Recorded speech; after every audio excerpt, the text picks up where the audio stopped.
Ladies and gentlemen, sons and daughters of Africa and beyond, I stand before you not to tickle your ears with pleasantries, but to provoke your mind and awaken your spirit. We live in a time where many seek to lead, but few have mastered themselves.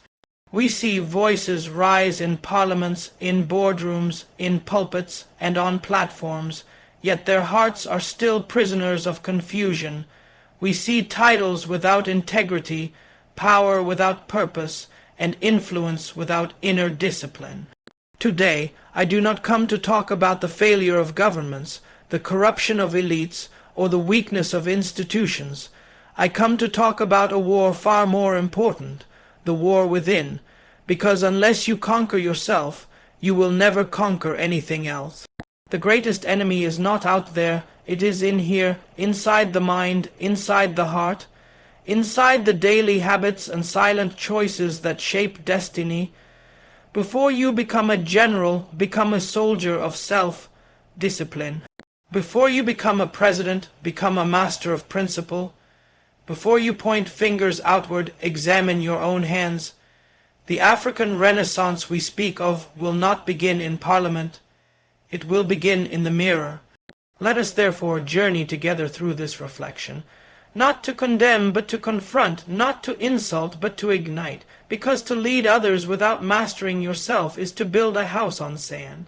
And such houses do not stand when the winds of life come.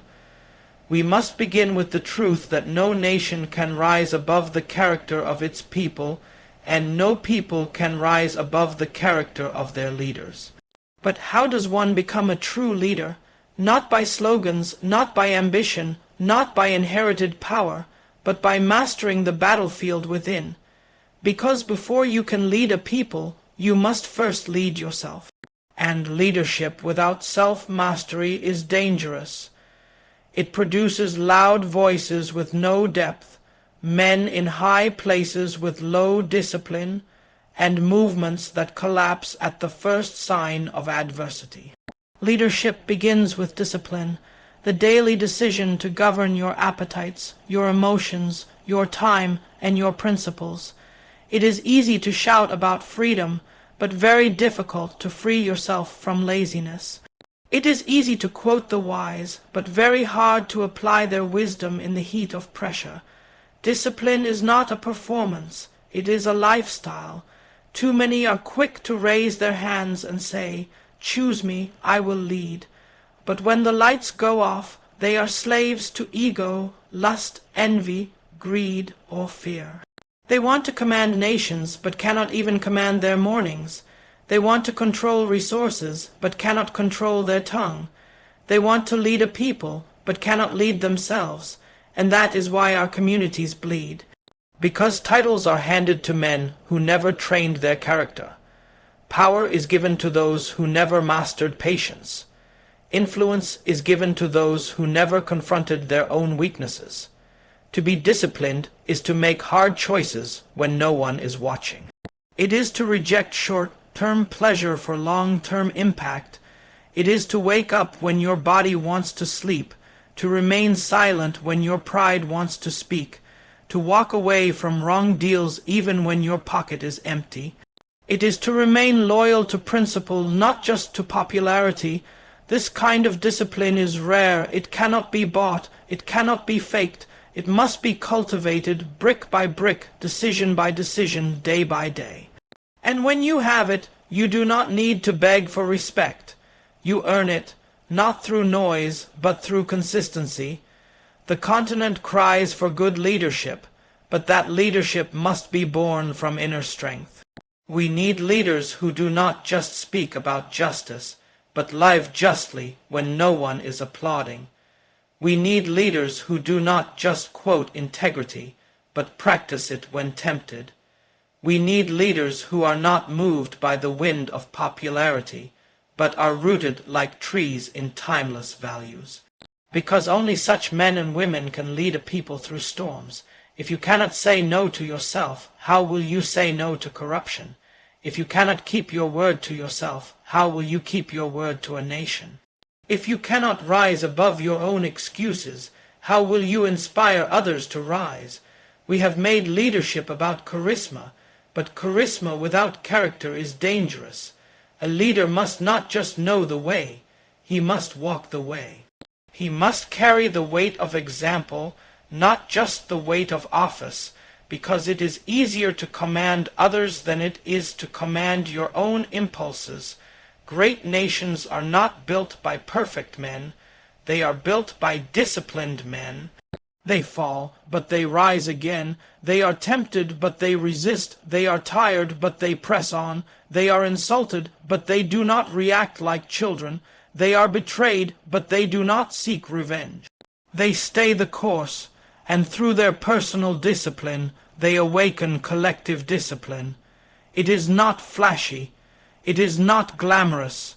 It is not always rewarded in the moment, but it is what changes history. A leader who is not disciplined is like a ship with no anchor, drifting, dangerous, and eventually destroyed. But a disciplined leader is like a lighthouse. In times of darkness he shines. In times of chaos he stands. In times of fear he inspires, and the people follow not just his voice, but his example. So before you seek to lead others, lead yourself. Wake up before the sun does. Master your emotions before they master you. Keep your promises. Say no to the easy path. Train your character until it is stronger than your circumstances. Then and only then will you be worthy to lead others, not with words, but with a life that speaks louder than speeches. That is the foundation of leadership. That is the discipline we need. That is the call of our generation. Many among us desire to lift others, to lead change, to be seen as voices of reason, hope, and strength. But how can you uplift others when you are still broken inside? How can you guide a nation when your own soul has not been guided? Leadership begins not in strategy meetings or public declarations, but in healing the private wounds that no one sees. A broken man with a microphone is still broken. A wounded woman with authority is still wounded, and brokenness that is not confronted will eventually infect everything it touches. We must stop pretending that leadership is only about image and begin to understand that it is about inner restoration. We live in an age where people rush to speak, rush to lead, rush to be seen, but they never pause to ask, am I whole? Am I grounded? Am I leading from truth or from pain? Many who stand before crowds are simply projecting their own unresolved insecurities. They use leadership to fill a void that can only be healed through honesty, reflection, and surrender. And this is why we see so much betrayal in leadership, so much confusion, so much inconsistency, because they are not leading from clarity. They are leading from chaos. To master yourself before leading others is to confront your own trauma, your fears, your pride, your history. It is to do the hard work of self-examination and say, before I fix the world, I must first fix what is broken in me. This is not weakness, this is strength, because only the strong are brave enough to face their own mirror. The weak avoid it. They run to politics, they run to positions, they run to popularity, but no matter how far you run, your shadow follows you. And if you do not face what is broken within, it will eventually break what is around you. The world is full of noise, many people speaking, few people healing, many giving advice, few living with wisdom. Many want to build schools, but they have never disciplined their own mind. Many want to lead churches, but they have never purified their own heart. Many want to sit on thrones, but they have not even ruled their own bitterness. We must not confuse ambition with readiness. Just because you want to lead does not mean you are ready. Readiness comes from doing the inner work, from sitting in silence and asking the difficult questions, from processing pain, not performing strength. If you have not dealt with your past will deal with your future. You cannot run from it. You must confront it. If you were betrayed, forgive. If you failed, learn. If you carry shame, release it. Because a leader cannot walk forward while chained to yesterday, you must walk free. Only then can you help others walk. And when people see a leader who has faced himself, they trust him, not because he is perfect, but because he is real, he is stable, he is not a volcano of unresolved rage, he is not a river of hidden pain. He is a mountain of strength because he was first a valley of honesty. This is not taught in universities. You do not earn this through degrees. You earn it through solitude, through prayer, through deep reflection, through intentional healing, through surrounding yourself not just with fans but with truth, tellers who challenge you, correct you, and help you grow. If your circle only flatters you, you will never be whole. You must seek voices that help you see what you cannot see in yourself, and you must be humble enough to listen. That is where healing begins. Do not be afraid of your scars. Let them teach you. Let them make you more compassionate. Let them remind you of what you have survived, but do not let them control you. Leadership is not about appearing strong. It is about becoming strong through the process of healing. When you are healed, you stop competing with others. You stop seeking validation from the crowd. You lead from purpose, not from pain. You uplift others not because you need their praise, but because it is your calling. The time has come to raise a new kind of leader. Not loud but deep, not flashy but firm, not perfect but honest. The kind of leader whose strength flows not from position but from peace. And peace comes only when the soul is made whole. So, before you seek to lift the world, lift yourself. Before you demand change in others, transform yourself. Before you lead, heal, because a healed soul builds a healed nation. It is often misunderstood that greatness is found on stages, behind podiums, or in front of cameras. That to lead is to be visible, celebrated, followed by the crowd. But the truth, and it is a truth that must be spoken without fear, is that greatness is born in silence. It is born in solitude. It is born not when the world claps for you, but when you are alone and no one sees your struggle, and yet you still choose to do what is right. The foundation of true leadership is not built in the light. It is forged in darkness, in reflection, in the discipline of thought, and the strength of character that is refined when applause is absent. You see, before the world recognizes your name, you must first wrestle with yourself in private, and this wrestling is not glamorous. It is not shared on social media. It is not recorded or posted for views. It is the fight to wake up early when your body wants more sleep. It is the commitment to honesty when lies would be easier. It is the choice to learn when ignorance is more comfortable. It is the decision to listen when your ego wants to speak. These quiet decisions, repeated day after day, become the architecture of greatness. The problem with many aspiring leaders today is that they want the harvest without planting the seed. They want the rewards of public influence without paying the cost of private discipline. But leadership is not a shortcut. It is a long road that begins with knowing yourself. You must know your fears. You must know your limits. You must know your habits and train them until they are no longer controlling you. That work, that internal mastery, is the real preparation for leadership, because the battlefield is not always out there, it is within. Let me tell you something that the world rarely admits. The most dangerous man is not the one who lacks knowledge, it is the man who has never sat with himself. The man who fears silence, the man who has never questioned his own motives, the man who moves only because others are moving, speaks only because others are speaking, fights battles he does not understand, and seeks thrones to cover his inner emptiness. Such a man becomes a leader, and the whole nation suffers. He acts not from conviction, but from insecurity. He speaks not from wisdom, but from woundedness, and when tested, he crumbles, because his house was built on sand. But the one who has spent time in solitude, the one who has reflected deeply, the one who has walked through the fires of failure and emerged not bitter but wiser, That is the man who can lead, because he has already won the battles no one saw. He has already faced temptation and chosen integrity.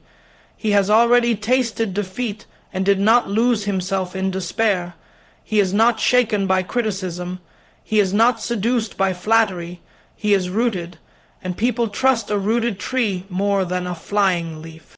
This generation has made noise a currency, but noise does not equal impact. There are people who speak daily, but their words carry no weight, and there are those who speak only when necessary, but when they do, nations listen. Why? Because their words are backed by depth, and depth comes from time spent in solitude, time spent reading, reflecting, praying, thinking, examining. Leadership is not a race, it is a process, and part of that process requires withdrawing from the crowd, not to escape, but to prepare. To build clarity, to anchor your values, to wrestle with purpose, to remove the fear of rejection, to detach from ego, all of this is invisible work, but it is the most essential work. Some of the greatest revolutions in history did not begin in stadiums. They began in silence, in quiet rooms, in the hearts of men and women who first changed themselves before attempting to change the world. That is where strength is born. That is where clarity is born. That is where vision is sharpened, and only a man who has mastered the silence within can withstand the noise outside.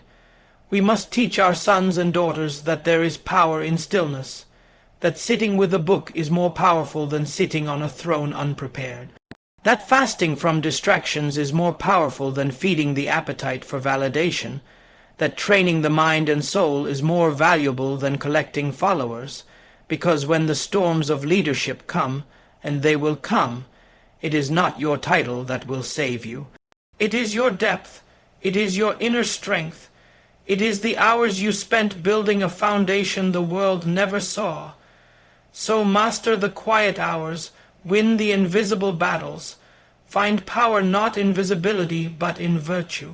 Then, when the time to lead arrives, you will not need to raise your voice to command respect. Your presence will speak louder than words. True leadership is not a pursuit of glory. It is a responsibility to serve. And before one can serve others with wisdom, strength, and vision, they must understand the sacred obligation of consistency. Without consistency, character collapses. Without consistency, people lose trust. Without consistency, even the greatest talents go to waste. The foundation of authentic leadership is not found in dramatic speeches or rare moments of brilliance. It is found in the small, consistent actions that reflect integrity, discipline, and vision every single day. A leader who cannot be trusted to do the small things consistently cannot be trusted with the large things that shape nations. It is easy to be impressive once. Anyone can impress a crowd once. Anyone can post a profound quote or give an inspiring speech in the moment. But real transformation, both personal and societal, is not built in a moment. It is built through momentum. That momentum is fueled by consistency, showing up when no one is watching, working when there is no applause, holding on to values when it's easier to compromise, speaking truth when silence would protect your image. That is the kind of consistency that builds credibility. That is the kind of consistency that creates real leadership. Too many leaders today rise quickly and fall even faster. Why? Because their foundation was not consistent. They spoke with power but acted without principle. They promised justice but delivered convenience. They campaigned with passion but governed with confusion.